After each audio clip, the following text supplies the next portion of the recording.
Here.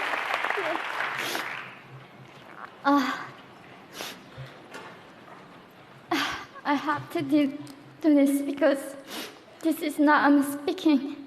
This is the people who want to tell the world what they want to say.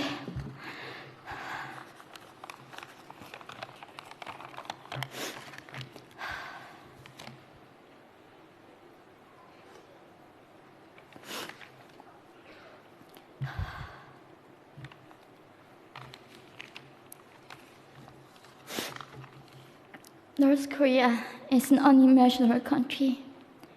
There is only one channel on TV.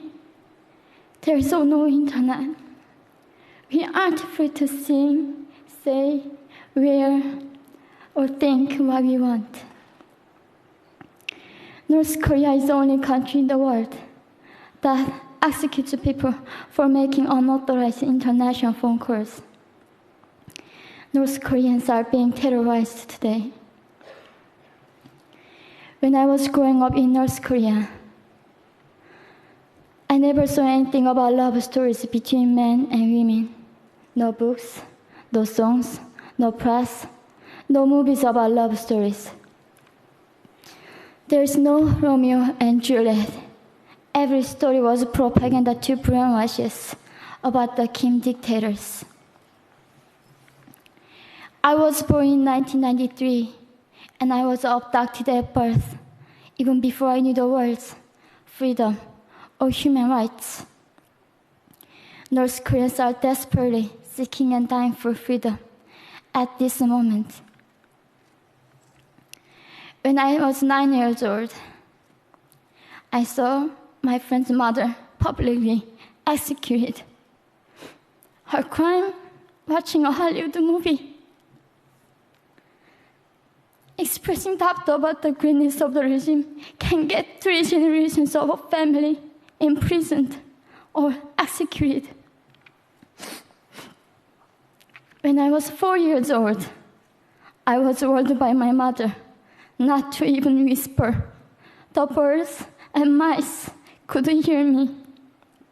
I admitted I thought the North Korean dictator could read my mind. My father died in China after we escaped North Korea. And I had to bury him at 3 a.m. in secret. I was 14 years old. I couldn't even cry.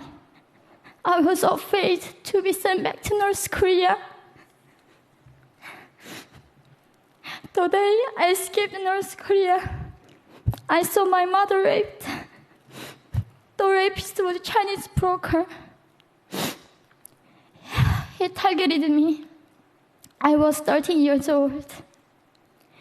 There is a saying in North Korea, women are weak, but mothers are strong. My mother allowed herself to be raped in order to protect me. North Korean refugees, about 300,000, are vulnerable in China. 70% of North Korean and teenage girls are being victimized, sometimes sold for as little as $200. We walked across the Gobi Desert, following a compass. When they stopped working, we followed the stars to freedom. I felt only the stars were with us. Mongolia was our freedom moment. Death or dignity. Armed with knives, we were prepared to kill ourselves if we were going to be sent back to North Korea. We wanted to live as humans.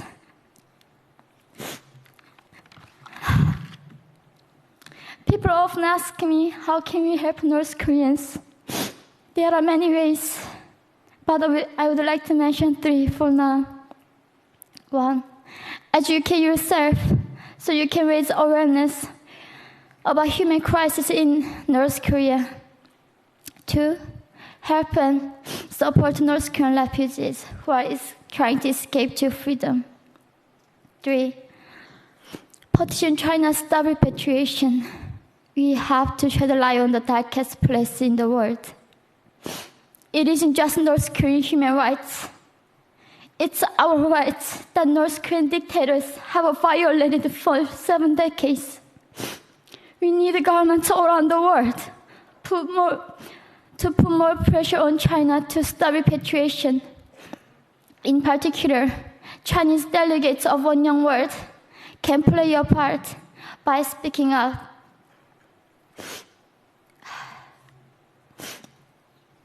North Korea is indescribable. No humans deserve to be oppressed just because of their birthplace. We need to focus less on the regime and more on the people who are being forgotten. One Young World, we are the ones who will make them visible. Fellow delegates, please join me as we make this a global movement to free North Koreans.